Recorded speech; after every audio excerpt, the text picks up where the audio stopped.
¿Qué tal, gente? Esto es Plano Subjetivo, yo soy Ginny y no hay mejor manera de comenzar el año que recomendándoles ir a ver la nueva película de Robert Eggers que se acaba de estrenar en el cine, un director que con solo 4 películas se convierte en un autor con todas las letras que construye el terror y el horror partiendo de su génesis en el gótico y que busca una lectura que va más allá de lo superficial, lo cual les vino a demostrar con esta última obra, una cinta que parece muy de vieja escuela, clásica con el romanticismo, el melodrama escénico y el expresionismo alemán a flor de piel, pero que a la vez se siente el estilo posmoderno del terror de Eggers, porque no solamente evoca el Nosferatu de Murnau, sino que también tiene mucho de Los Inocentes, de Possession y también de Bergman por la forma de construir esas atmósferas pesadas que te llenan de angustia existencial, por el tratamiento también que le da a los silencios y la forma en la que recorre los espacios con la cámara y te atrae, te seduce igual que lo hace la voz del Conde Orlok. Pero bueno, antes de seguir contándoles más sobre esta película, tengo que hacer un pequeño aviso para los que cayeron acá de casualidad por el algoritmo y nunca vieron uno de mis videos, y es que suelo dividirlo en 6 apartados y a partir del cuarto hablo con algún que otro spoiler. Dicha advertencia correspondiente, déjenme contarles de qué trata Nosferatu.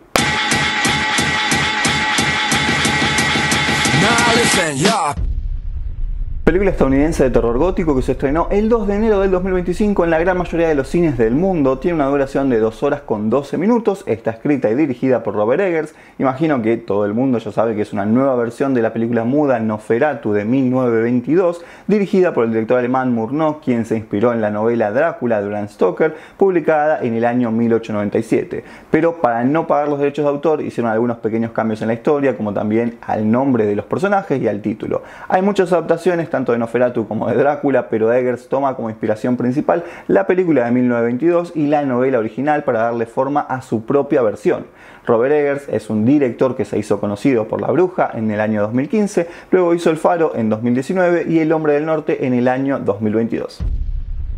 La trama nos sitúa en Alemania, en la ciudad de Wisborg, en 1838 y se nos presenta una joven llamada Ellen que hace poco tiempo se casó con un agente inmobiliario llamado Thomas Hutter, un hombre muy emprendedor que quiere brindarle una mejor vida a su amada esposa, la cual tuvo una infancia difícil porque sufría pesadillas y situaciones extrañas de convulsiones, donde tenía fantasías eróticas y perturbadoras que se atenuaron un poco cuando conoció a su marido. El tema es que Thomas recibe un encargo de su excéntrico jefe de ir a cerrar un trato personalmente con el Conde Orlok, quien vive en una región remota de la campiña rumana y como Thomas ansía conseguir dinero y estabilidad para su matrimonio, acepta sin dudarlo a pesar de que su esposa le pide que se quede con ella. Antes de irse lleva a Ellen a la casa de uno de sus amigos ricos para que la cuiden en su ausencia, pero mientras Thomas se embarca en la odisea de atravesar los montes Carpatos para llegar al castillo de este conde, Ellen vuelve a tener pesadillas mucho más intensas donde no puede controlar su cuerpo cuando entra en ese estado catatónico, por lo que sus amigos buscarán ayuda en un médico conocido de esta familia que, al no poder entender qué le sucede a esta chica, le pedirá su opinión a un antiguo colega que ahora indaga en los misterios de la alquimia y el ocultismo.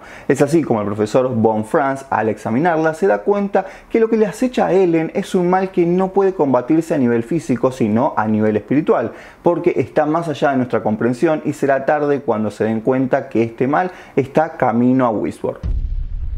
Tenemos una estructura clásica, simple y fácil de entender para cualquier espectador, que incluso si viste alguna película relacionada a Drácula, medio que te sabes toda la historia, pero aún así la película logra sentirse como algo nuevo o algo a lo que como público ya no vemos tan seguido. Es una película que se toma su tiempo para avanzar la trama y en contar detalladamente muchas cosas, algo que a mí me encanta, pero puede que esto no sea del agrado de todos porque la van a ver como algo muy lento. Su guión parte del gótico, que dicho de una forma simple es el género literario donde se concibe el terror y el horror. Es fácil distinguirlo por la evidente utilización del melodrama escénico y el expresionismo alemán, que no solo es algo visible, sino que también lo podemos apreciar en los diálogos, la forma de decirlos o la entonación. Hay como una mezcla de solemnidad y existencialismo muy impregnada en cada uno de sus personajes. Su trama tiene un tono adulto que habla principalmente de la obsesión, la lujuria y la sexualidad, donde lo hace desde un razonamiento moral y religioso que es parte de una época donde la sexualidad femenina era reprimida y castigada. La esencia de la película está ahí. Obviamente la obra de Bram Stoker debate muchas otras cosas como el bien y el mal, la nobleza y la burguesía,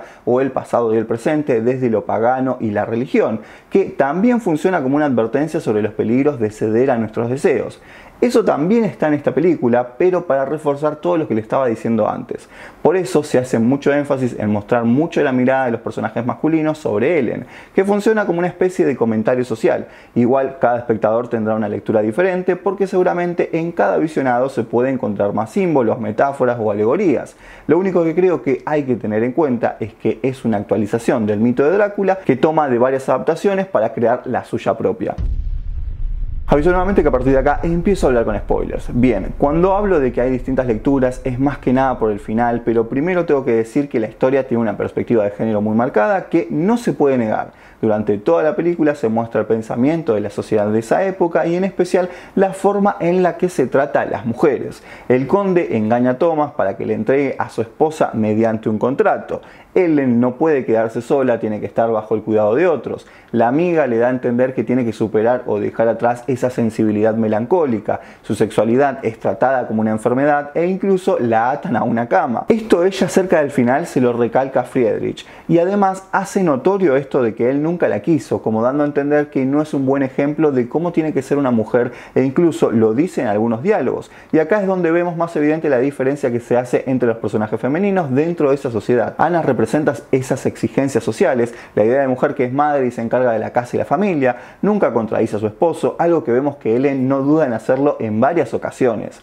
La película recalca que ella es especial, que en otra vida pudo haber sido una sacerdotisa e incluso Nosferatu le dice que el amor es inferior a ella y por ende no es para la humanidad, pero necesita su consentimiento para tenerla, lo cual vemos que al final ella se lo da como una forma de tenderle una trampa y sacrificarse para salvar a la ciudad de la maldad de Nosferatu. Prácticamente es lo mismo que hace Cristo, sacrificarse como una forma de expiar los pecados, eliminar al mal de la tierra para que la humanidad siga viva. En vez de una cruz hay una cama y en vez de una lanza hay un monstruo que chupa la sangre. El sacrificio y el derramamiento de sangre son símbolos cristianos que se relacionan con la salvación y la reconciliación con Dios. Incluso no creo que haya sido casual que la película se estrene oficialmente en Estados Unidos un 25 de diciembre. Dicho esto, también creo que hay otras cuestiones donde podemos hacer una lectura desde lo psicológico, como que el conde es una metáfora de la culpa y la vergüenza de Ellen por haber estado con otra persona antes del casamiento, de haber cedido a sus impulsos y deseos,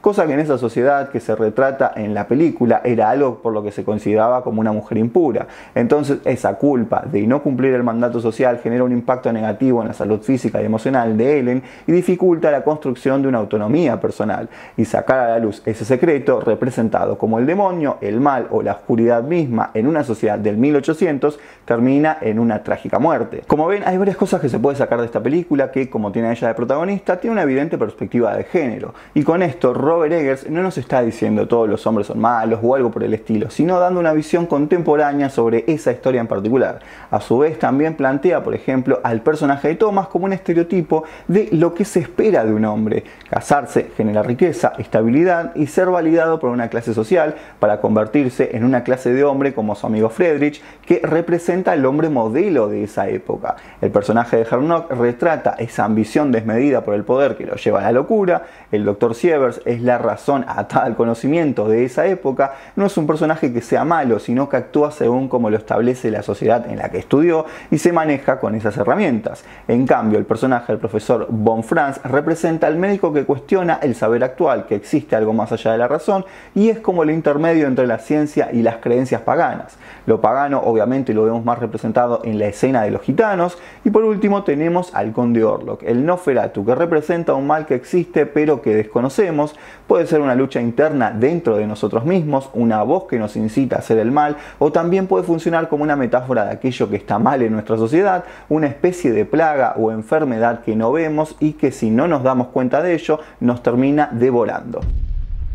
Como dije al inicio, el director toma inspiración y alude a muchas otras películas. Los Inocentes de Jack Layton es un claro ejemplo en lo que es la puesta en escena, la forma de encuadrar, los movimientos de intérpretes dentro de escena y también su disposición. Toma mucho, por ejemplo, sobre cómo construir los primeros planos o los que son medio cortos, tanto cuando hay un solo personaje en cuadro como cuando hay un diálogo y una distancia entre dos personajes, más allá también del estilo gótico característico que tienen ambas películas. La fotografía juega mucho con las sombras y los contrastes, utiliza Utiliza un estilo muy del cine primitivo porque se inclina por el espacio negativo y el encuadre claustrofóbico que realza la atmósfera opresiva que tiene la película, lo cual a eso me refería con que toma también mucho del cine de Bergman, y alguna que otra escena de ensoñación debo decir que me recordó algún que otro plano de Tarkovsky en la manera en la que estaba tratado. Al tener una duración de más de 2 horas, el director se toma su tiempo para presentar cada secuencia como si estuviéramos viendo un capítulo de un libro, y también se toma el tiempo de que apreciemos el impacto visual de cada fotograma,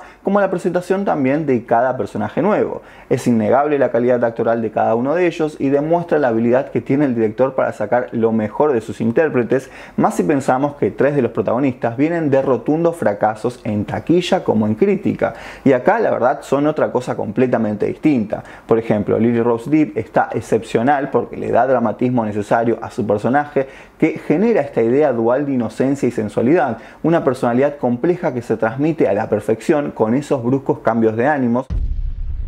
Para mí Nosferatu es una excelente actualización del mito que la verdad consagra a Eggers como uno de los grandes autores que hay en la actualidad. Hacer una buena película es de por sí ya un logro, pero que tus 4 obras tengan una calidad tan sobresaliente y un cuidado detallista en la historia, la estética y el lenguaje, es imposible no salir de la sala y decir que esto es cine. Era uno de los estrenos que más esperaba y realmente puedo decir que mi niño gótico romántico fue feliz. Así que nada, si llegaste hasta acá te lo agradezco muchísimo, espero que el video te haya sido útil o al menos entretenido, y como siempre les digo, cuídense y espero que tengan un lindo día.